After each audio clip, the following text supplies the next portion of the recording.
Hey guys, how are you all? How are you doing? Today I wanted to kind of discuss about balancing your hormones, because I'm in that process of, like, for the past year, I would say year and a half, that's been kind of my main focus, is to balance my hormones and my health and just prioritizing all of that, like my well-being in general. And I kind of wanted to share some tips that I've been doing and following for the past few months religiously to see a difference, and I feel like I have in some ways. So yeah, I think I'm on this journey of just figuring what works for my body at each stage of it, and obviously as you're growing older it keeps changing, and I kind of want to keep up with that. So yes, today I'm gonna mainly talk about food. In general, I would say that my diet is 80% healthy. I don't really like to class food, like, I don't like to take foods and say call certain ones healthy and other ones unhealthy. I still do that, but I think once I've started incorporating a lot more whole foods into my life and just focusing on nutrients instead of like how much protein I'm having or carbs or whatever, I have a very healthy relationship with food. So if I want to have chocolate, if I want to have crisps, if I want to have a takeaway, I will do that, and I won't feel guilty about it at all, because I know that 80% of my diet consists of whole foods that already nourish my body.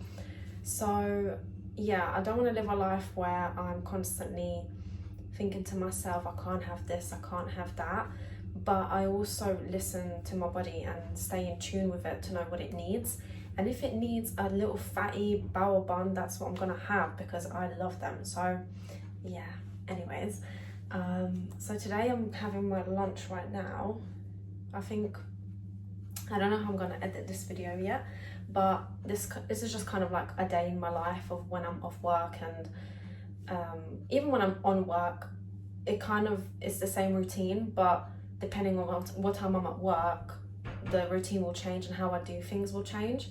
But I still prioritize exercising, eating healthy, like at least 3 meals a day, or mainly 3 meals a day. I don't really snack, and yeah, just getting enough sleep. And yeah, I guess those are like the kind of 3 things that I focus on a lot to maintain my overall wellness and well-being and whatnot.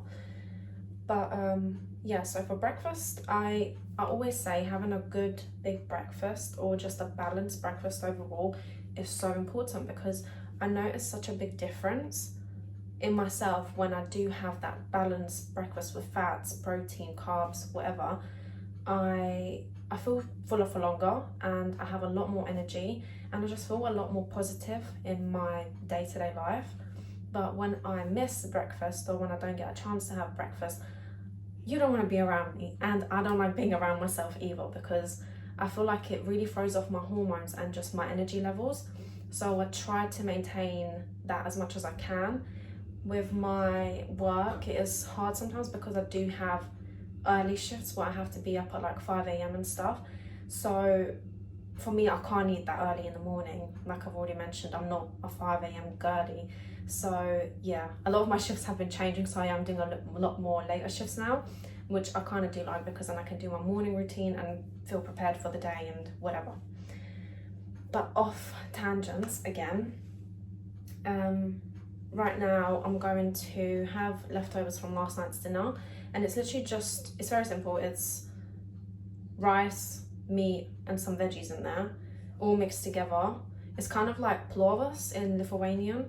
I think that's what it's called. I'm not sure. My mum made it. So like, I don't like microwaves, so I try to avoid them as much as I can. And obviously we've got one. It's not for me personally, but I do, if I'm at home, I will warm up my food on the stove, because I just feel like it tastes much better, and I just feel like it's a bit healthier. I don't know if it is, but that's just my way of thinking.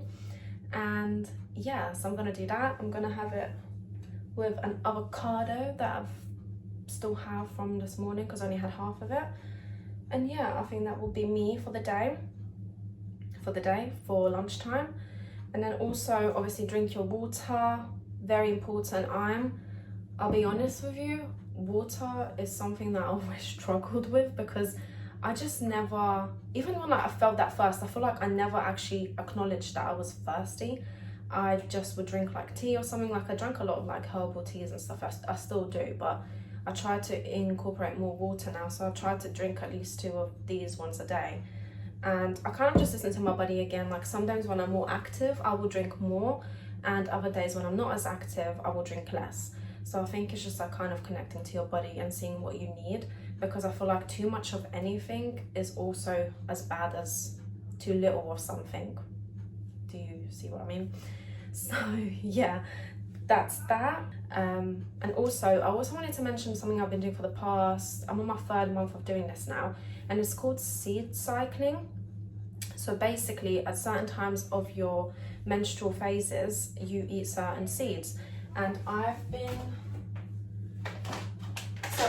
cycling with pumpkin seeds and also sunflower seeds. And I think there's like sesame seeds and some other, but I thought I'd just try it with these 2 first and see if it works. So when I start my menstrual cycle up to ovulation phase, I will eat pumpkin seeds every day. So I'll have like a tablespoon of pumpkin seeds with like my yogurt, or even on some dishes that go with it.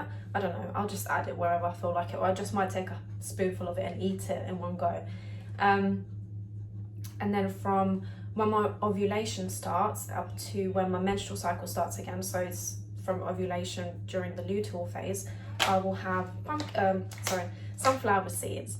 And again, I would add it into a spoonful of this into like my yogurt bowls, or again sprinkle it on some dishes. Anyways, I think it has been working because I've been very consistent with it. So I don't know, I'm still trying it out. Like I said, it's only like my second, 3rd month.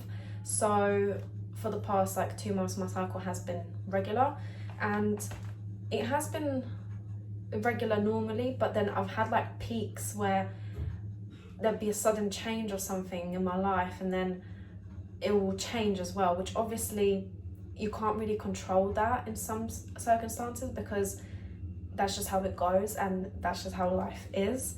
But then I know that there's something that I need to be prioritizing more of, like my sleep, less screen time before bed, or drinking more water, for example. You're trying to kind of make your cycle more regular, or just have less painful periods.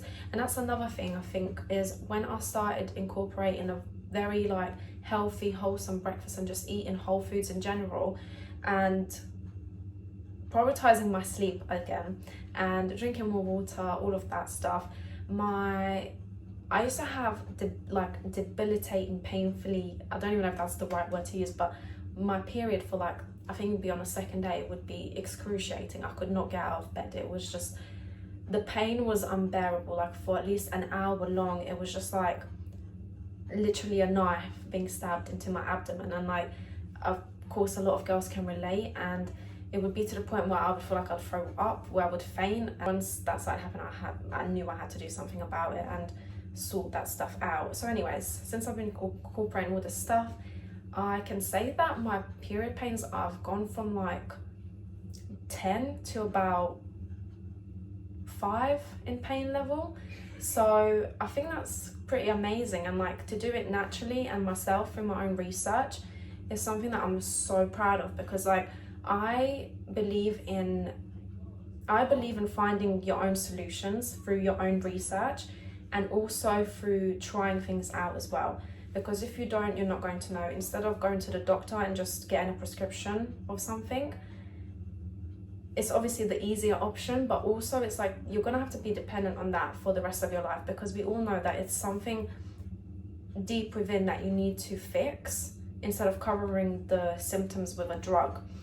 So anyways, that's for another conversation, and I don't want to get too much into that because I'm not an expert, but I think once you have the proof, like the physical proof of yourself, and like you see it change in yourself, that's when it's like, wow, others can do it too. Anyways, let's make my lunchies.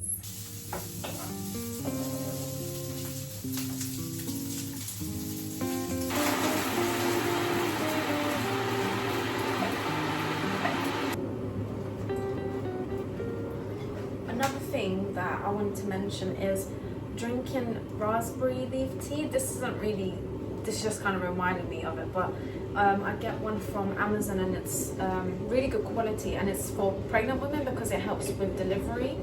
Sorry, my cat was just... I also read that raspberry leaf tea is amazing for cramps, and let me tell you, they were not lying. So definitely have a look at that as well. I've just got this one at the moment, but I don't know if this helps. I think it might do as well, but the amount of raspberry that's in it is probably like 0.01% or something like that. That's just another tip for you guys if you suffer with bad cramps. Yeah.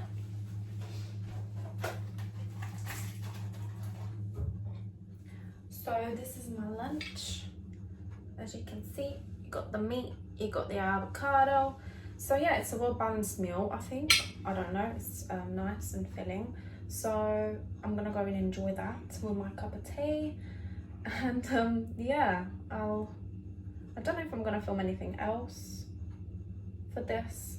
It's kind of just like, I'll be honest with you guys, my life is very boring, but that's how I like it, unfortunately. So the only kind of videos that I'll be sharing with you are these type of videos at the moment anyway, because there's just not much going on.